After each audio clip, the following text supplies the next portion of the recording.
Quand on lit ce genre de passage, il y a pas mal de détails, pas mal de choses qu'on peut voir.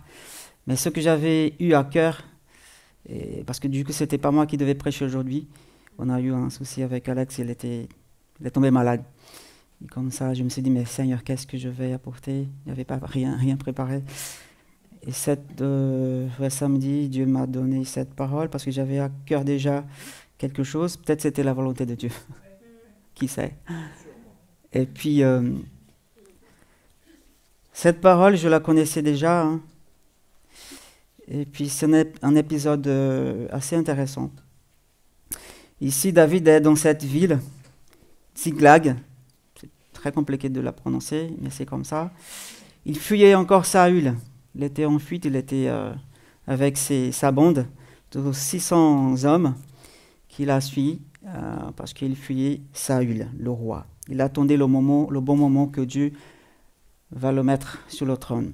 Et là, il est dans cette course, on va dire, mais avant d'y retourner dans cette ville où il va trouver la ville complètement ravagée, il était avant dans un autre endroit avec les Philistins. Et du coup, on voit que tout a été préparé par Dieu afin qu'ils retournent dans cette ville-là pour trouver l'état comme elle était. Et David était avec les princes philistins. Et les princes philistins ne voulaient pas que David soit avec eux. Il y avait un roi qui s'appelle Akshim, qui était un roi aussi philistin, mais c'était un ami proche de David. Il connaissait David. Mais les princes philistins lui dirent, non, on ne veut pas que cet homme, cet Hébreu, reste ici avec nous. Il faut qu'il retourne chez lui. On ne veut pas de lui ici avec nous. Et c'est pour ça qu'il a été chassé. Et pour retourner dans ce village, c'était son quartier général en fait. Il retourne avec sa troupe. Et qu'est-ce qu'il découvre? La ville complètement ravagée, incendiée, et tout le monde a été amené captif.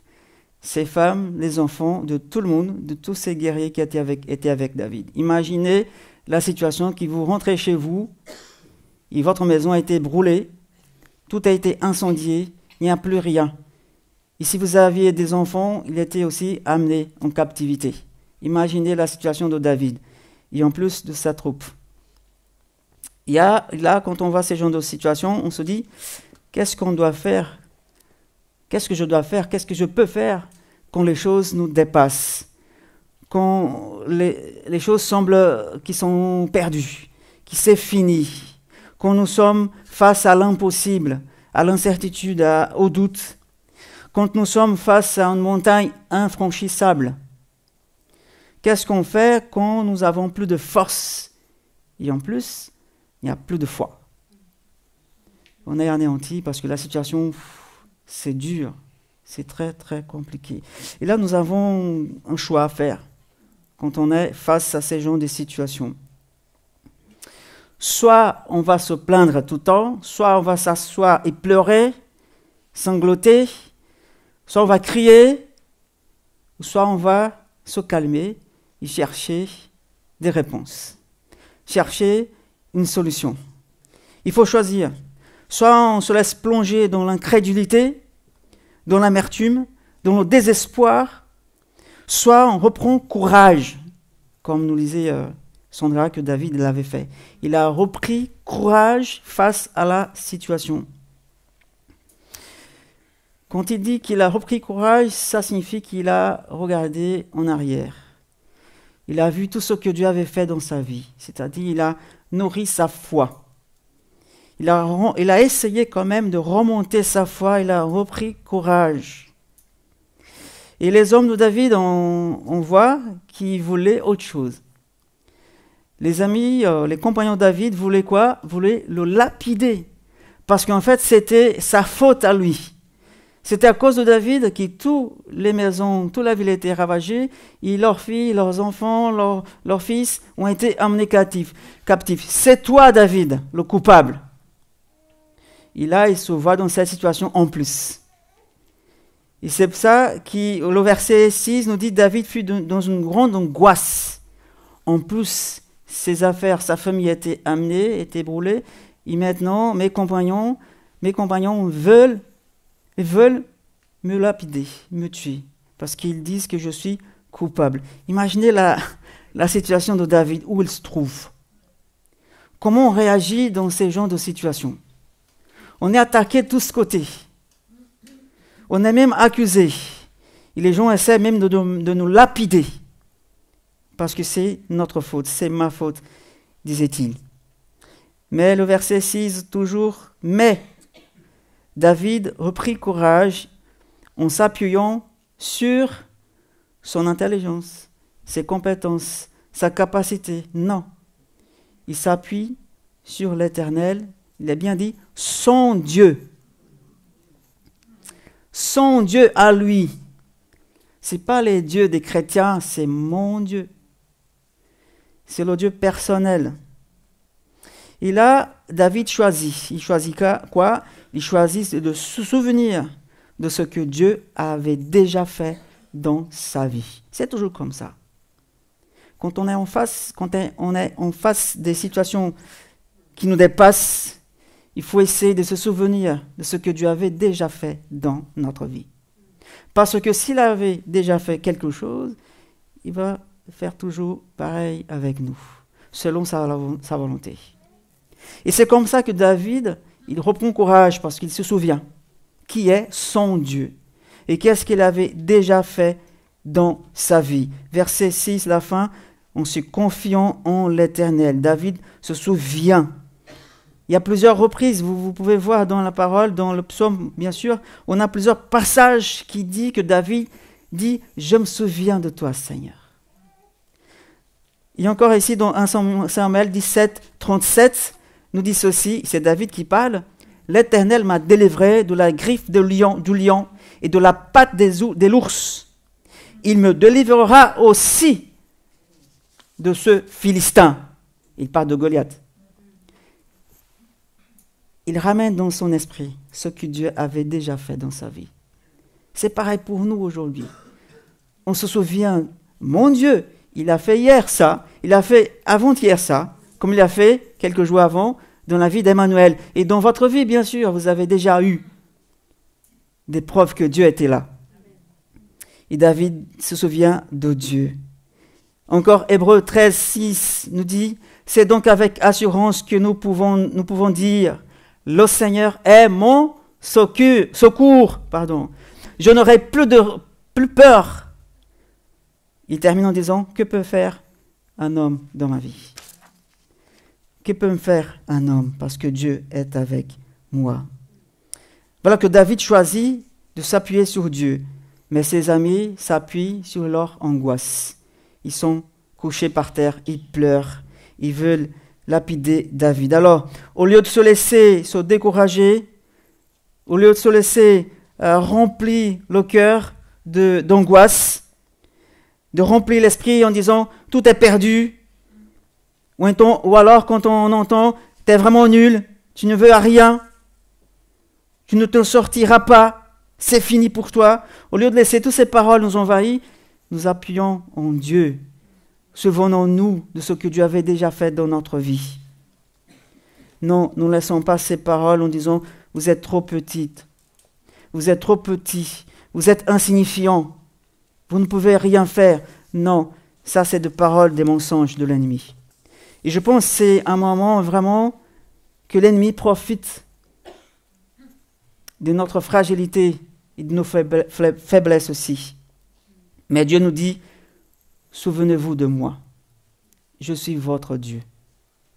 Au lieu de se laisser envahir par tout ça, tous ces genres de choses, David se souvient, comme dit dans Lamentation 3, 21 à 24, c'est le prophète Jérémie qui dit, mais voici la pensée que je me rappelle à moi-même, la raison pour laquelle j'aurai de l'espérance. Non, les bontés de l'Éternel ne sont jamais épuisées. Elles se renouvellent tous les jours. Il dit, je me rappelle, je ramène dans mon esprit ce que Dieu est, celui qui est, celui qui peut tout faire.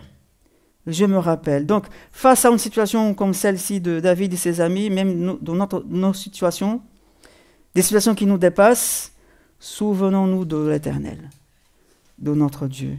Remplissons notre cœur de ce qu'il peut faire dans notre vie. Remplissons notre cœur de ce qu'il peut nous donner, de l'espérance. Fortifions-nous notre foi. Fortifions notre foi avec la vérité de la parole qui nous révèle la bonté de Dieu sans cesse. Faisons comme David et non comme ses compagnons. Faisons comme lui. Souvenons-nous de Dieu. Souvenons-nous de Dieu. Deuxième chose que nous voyons ici. David, il était quand même un guerrier, un combattant. Il connaissait l'art de la guerre. Il avait les outils. Il avait les connaissances. Il avait une bande avec lui, 600 personnes, 600 hommes, des vaillants hommes, guerriers. Mais il dit, c'est pas suffisant ça. Il manque quelque chose. David, en fait, il veut savoir quelle est la volonté de Dieu. Même s'il était un combattant, un soldat d'élite, de haut niveau. Nous savons qu'il était comme ça. Il était réputé pour ça. Et même les princes des Philistins, ils savaient, dans le même chapitre là, chapitre 29, juste avant, verset 5, il a dit, les Philistins qui disent au sujet de David, n'est-ce pas en l'honneur de ce David-là qu'on l'on chantait et dansait? Saül a frappé ses 1000 et David ses 10 000. Il était connu, il était un combattant, il savait l'art de la guerre.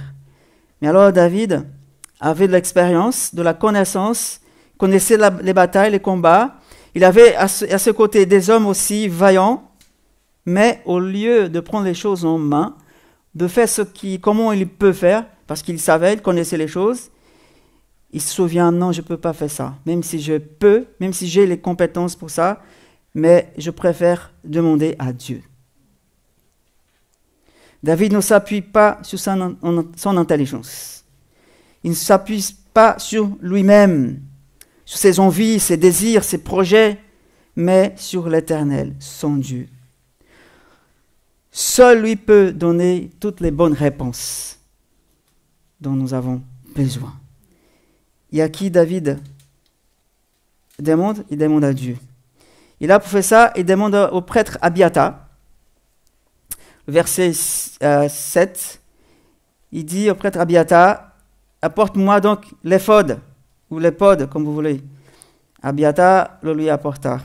David consulta l'Éternel, verset 8, en disant, dois-je poursuivre cette troupe? Réussirai à la rattraper? Une question toute simple. Je dois y aller ou pas? Je dois bouger ou pas, Seigneur? Tu vois, j'ai les soldats, j'ai les âmes. On va se renseigner, on va faire une enquête pour savoir où ils sont. Mais, qu'est-ce que tu dis, Seigneur? On bouge pas? On bouge ou pas? Ou on reste ici? David voulait savoir le conseil de Dieu. Ça, c'est l'essentiel pour ceux et celles qui sont chrétiens, qui ont la foi en Dieu. Savoir quelle est la volonté de Dieu. Vous savez qu'on met des vidéos sur Internet, nos prédications. J'avais fait un message il y a un peu longtemps. Le titre, c'était « Comment connaître la volonté de Dieu ». Vous savez combien de vues il y avait dans cette vidéo-là? Plus de 700 vues. Simplement parce que le titre, ça attire tout le monde. Ils veulent savoir, nous voulons savoir quelle est la volonté de Dieu. Tandis que d'autres messages qui n'ont pas des titres comme ça, ça fait 30, 50. Ça montre que les gens, ils ont envie de savoir. Dieu, qu'est-ce qu'on fait? Dieu, que dois-je faire moi? Tu vois la situation? À la fois, j'ai la compétence, j'ai la possibilité de le faire, mais j'ose pas. Et parfois, on ose, on y va quand même, parce qu'on sait, on veut. Mais avant d'y aller, David dit, Seigneur, qu'est-ce que je dois faire? Je vais réussir, parce que tu as toutes les bonnes réponses. Tu sais toutes choses. Et c'est bien ça qu'il a fait. Il prend son éphod. Qu'est-ce que c'est cet objet? À l'époque, c'était un objet qui portait les prêtres, les grands prêtres, qui avaient les pierres qui étaient marquées, les noms des tribus d'Israël. Il y avait l'Urim et le Turim. C'est comme ça, on prononce? Ou Turam, comme vous voulez. Pour consulter l'Éternel. C'était comme des dés. On lançait comme ça, Seigneur, qu'est-ce que tu nous dis? Paf. Et la réponse est là. C'était comme ça à l'époque. Et Dieu avait ordonné comme ça. Mais aujourd'hui, c'est différent. On n'a plus un éphod ou un épode. On n'a pas ça. On n'a plus ça. Mais David, à cette époque, oui, il a eu sa réponse. Et qu'est-ce que Dieu lui avait dit? Vas-y, c'est bon. Tu vas y arriver. C'est acquis. Tu es déjà vainqueur. Pars. Qu'est-ce qu'il fait? Il part. Verset 9 nous dit, David se mit en marche avec ses 600 compagnons. Ils arrivèrent au torrent de Bésor, où ceux qui traînaient à l'arrière s'arrêtèrent. Verset 10, David continua la poursuite avec 400 hommes, tandis que 200 s'étaient arrêtés, trop fatigués, ils ne pouvaient plus continuer. Et là, ça me dit aussi quelque chose. Si, admettons que Dieu dit, vas-y, vous pouvez y aller, parfois ça peut arriver qu'il va y avoir aussi des difficultés en chemin. Certains vont être découragés, fatigués, oui, ça, c'est long ce voyage, ou c'est dur, c'est difficile, non, on n'arrivera pas. Certains vont rester derrière. Il n'y a pas de souci.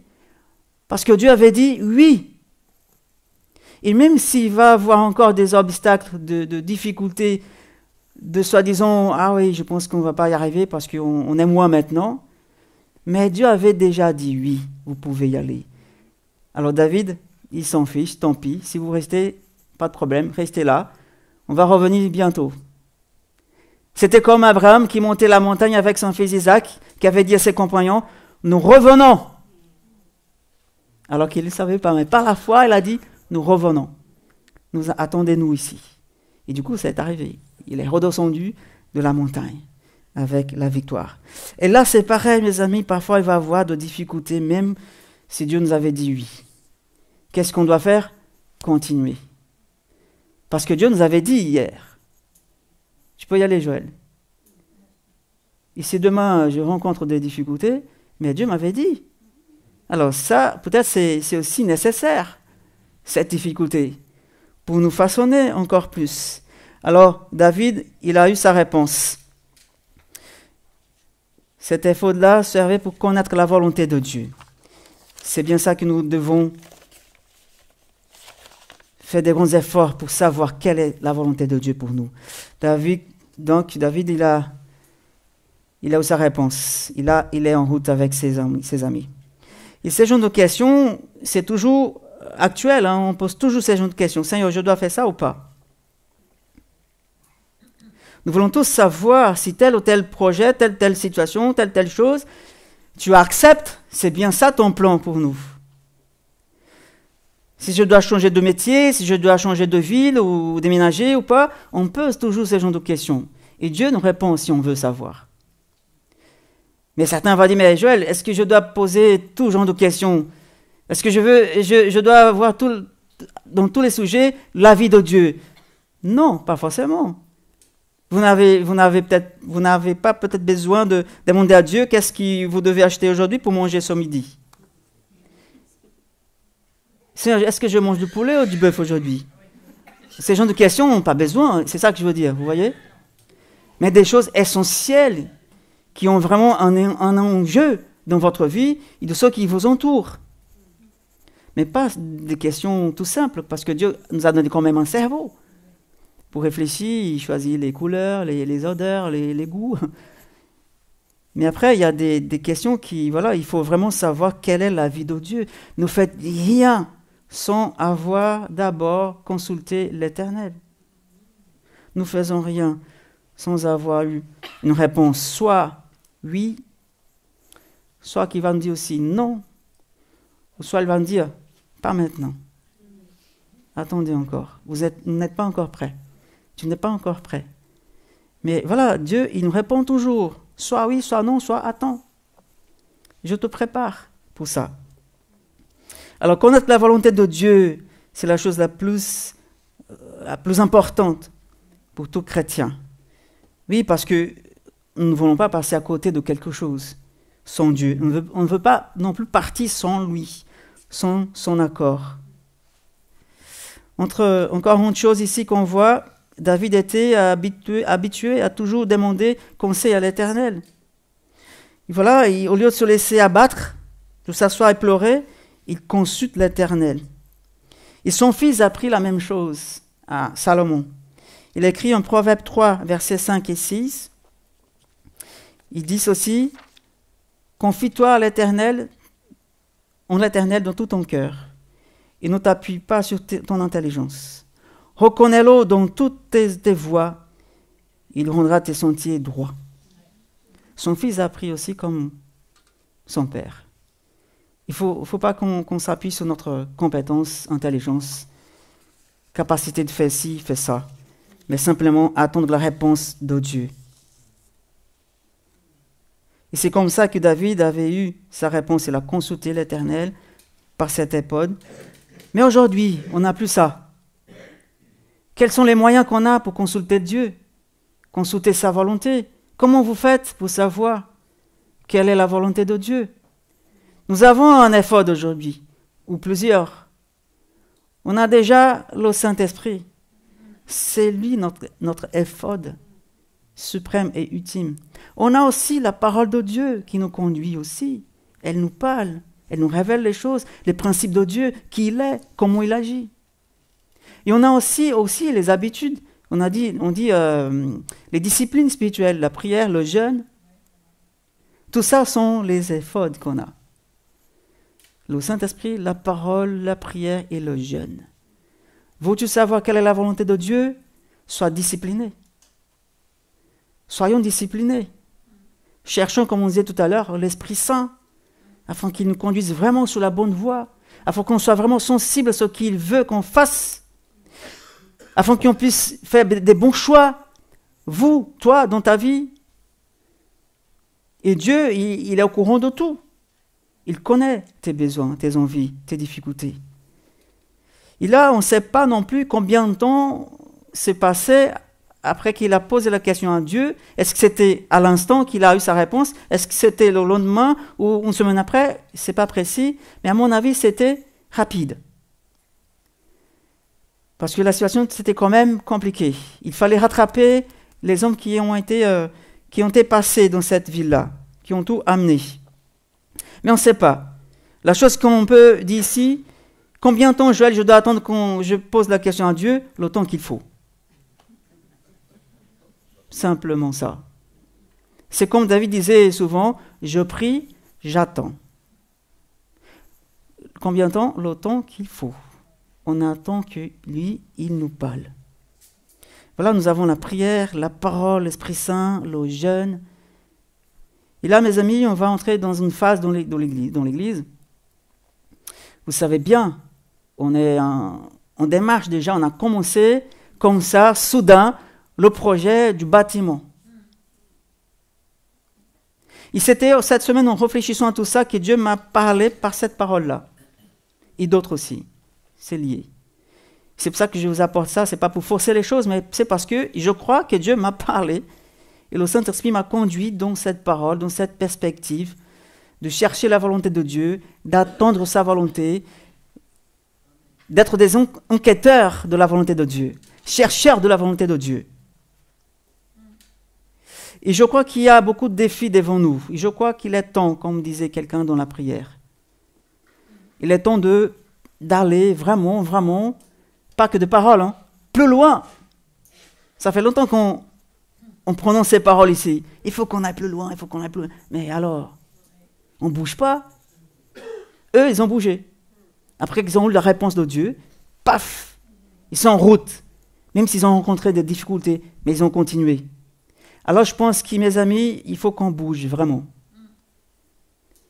On se dit, mais comment, Joël? Je ne sais pas. Si Dieu nous dit, vas-y, ben on y va, faisons-le pas. J'essaie de faire ça tout en faisant confiance à lui. C'était bien toi, Seigneur, qui m'a parlé ça? Amen, ok. Mais si ce n'est pas lui, nous ne bougeons pas. Ne vaut pas la peine. C'est aller contre la volonté de Dieu. Et ça, c'est un gros péché. Et ça, il y a des conséquences, malheureusement.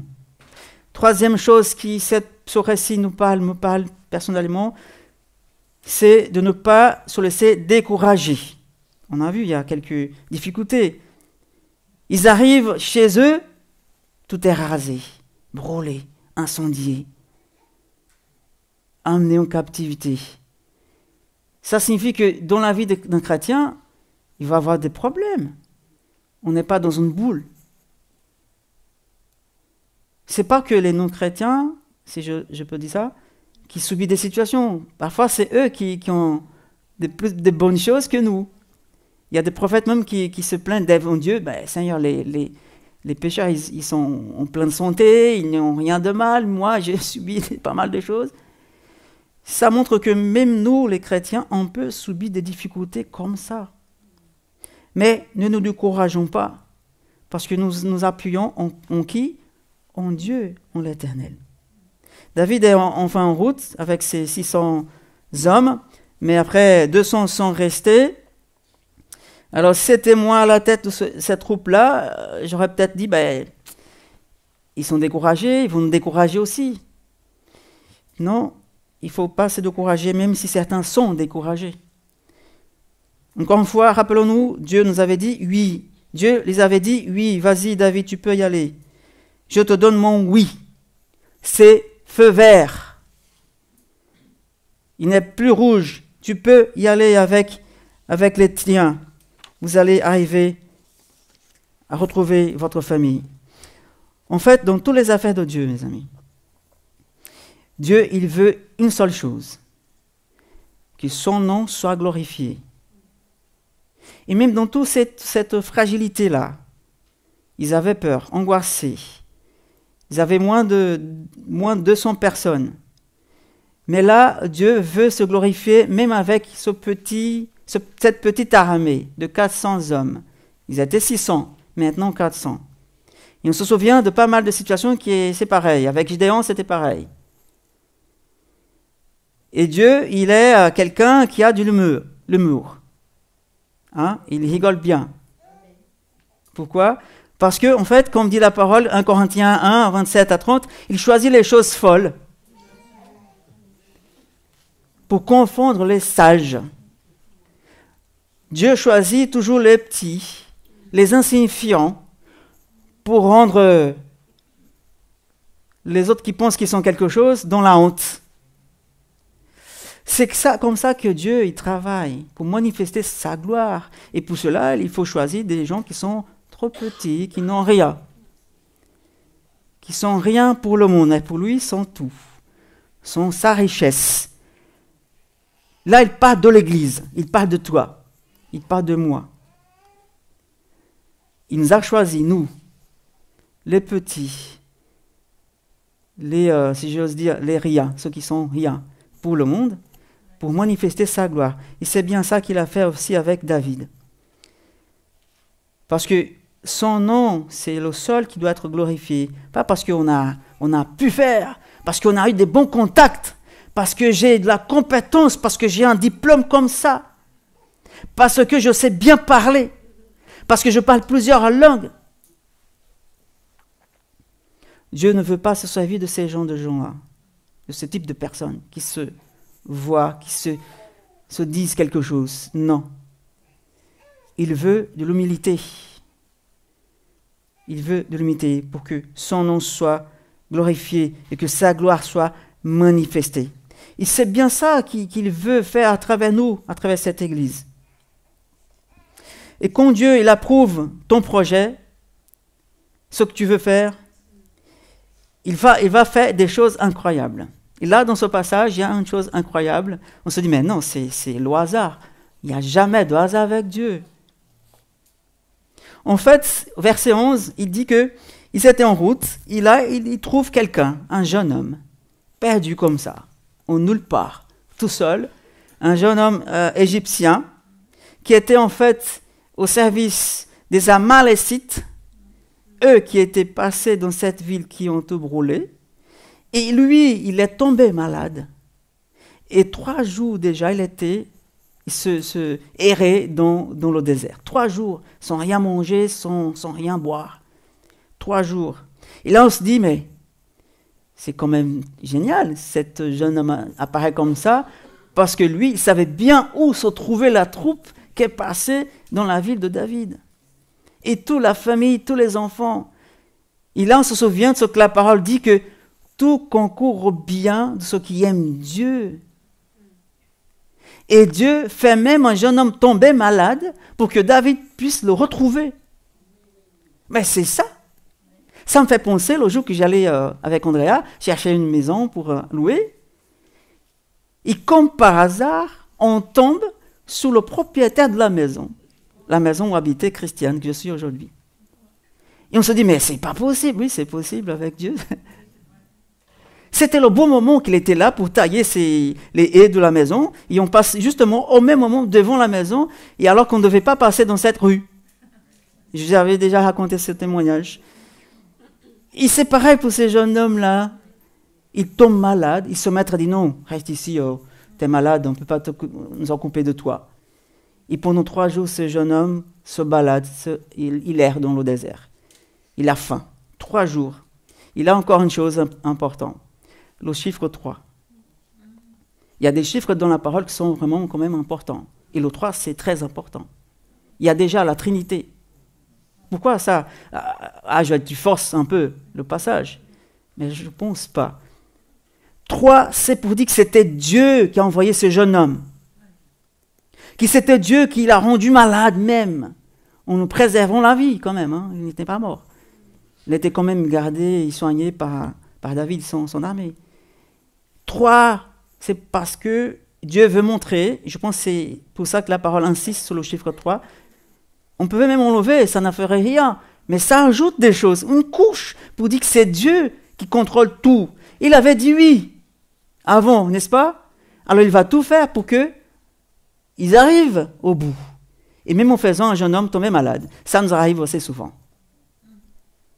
Et là, le chiffre 3 exprime une totalité en rapport avec les 3 dimensions, passé, présent, futur, complet. Dieu, il a le contrôle de tout, de l'espace, de la matière, de tout. Alors le passé, le présent, le futur sont entre les mains de Dieu.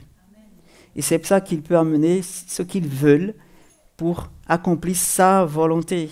On se souvient aussi de Jonas, il est passé 3 jours dans le ventre poisson. On se souvient les 3 fois que Pierre a renié Jésus. On se souvient que Jésus, au 3e jour, est ressuscité. C'est pas rien, le chiffre 3.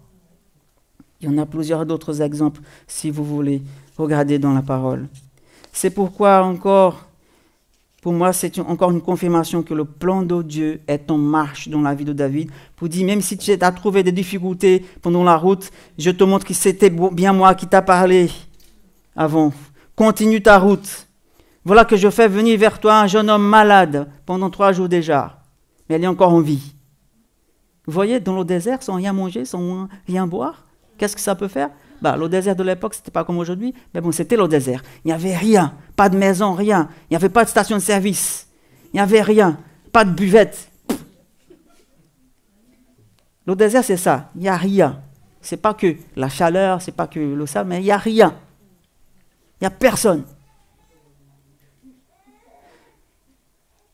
Encore une fois, Romains 8, 28. Nous savons, Paul dit, nous savons que tout contribue au bien de ceux qui aiment Dieu, de ceux qui sont appelés selon sa volonté, selon son plan. Là, ils sont tombés sur cette bonne personne au bon moment. Et cet homme dit, comme par hasard, oui, j'étais avec eux. On a passé chez toi et on a tout brûlé. Je sais où ils sont. Si vous me préservez la vie, au nom de Dieu, il dit le jeune homme, je vais vous indiquer, je vais vous montrer, je vais vous amener vers eux. Il a fait ça. Et Dieu a montré le chemin, ils ont vu où ils étaient. Et comme par hasard, Dieu était là toujours. Alors, on se pose la question, dans cette affaire et dans l'affaire de notre vie aussi, dans ce qu'on veut faire, les projets, les difficultés. David a été vainqueur. Pourquoi ? Parce que une fois que Dieu est avec nous, qui sera contre nous? Dit Romains 8, 31. Si Dieu nous avait dit oui, et qu'il continue d'être avec nous, qui sera contre nous? Quelle barrière va se lever contre nous? On va franchir. Quel découragement? On va avancer quand même, parce que Dieu est avec nous. Qui sera contre nous? Dit la parole. Alors je ne sais pas qu'est-ce que vous êtes en train de vivre. Quel est votre plan personnel? Cette histoire, c'est une histoire, un récit précis qui concerne un eux, mais il y a tous les principes que Dieu est dedans. Et c'est le même Dieu. Face à l'incertitude, quand tout semble perdu, on se souvient de qui? De Dieu. Je reprends courage de ce qu'il a déjà fait dans ma vie. Je consulte mon Dieu. Je lui demande qu'est-ce que je dois faire, Seigneur. Et j'attends le temps qu'il faut. Et s'il dit oui, lève-toi, il marche. Et si tu trouves des difficultés encore sur la route, souviens-toi que c'était bien lui qui t'avait dit oui. Il va faire en sorte que le plan va aboutir. Même en faisant quelqu'un tomber malade pour t'aider. Ou un problème autre. Ou une situation autre. Ou quelqu'un qui vient pour te dire, voilà, j'ai cette solution. Et c'est Dieu qui avait envoyé. Parce que parfois on attend toujours qu'il y ait une manifestation incroyable. Un éclat, un tremblement de terre, des frissons. Mais Dieu peut envoyer même un non-chrétien pour te montrer la route. Pour te dévier de la route, parfois. Un inconnu. Ça arrive assez souvent. Pourquoi? Parce que Dieu contrôle toute l'histoire. Et de tout le monde, pas que les chrétiens. De tout le monde. Pourquoi? Parce que Dieu, à la fin, il veut manifester sa gloire. Il va tout faire pour y arriver. Et nous disons, Amen, Seigneur. Gloire à ton nom. J'espère vraiment que cette parole puisse t'aider à avancer au plan de Dieu dans ta vie. N'oublie pas que parfois on peut subir des situations dramatiques comme celle-ci, mais tenons courage, tenons ferme, parce que Dieu est avec nous.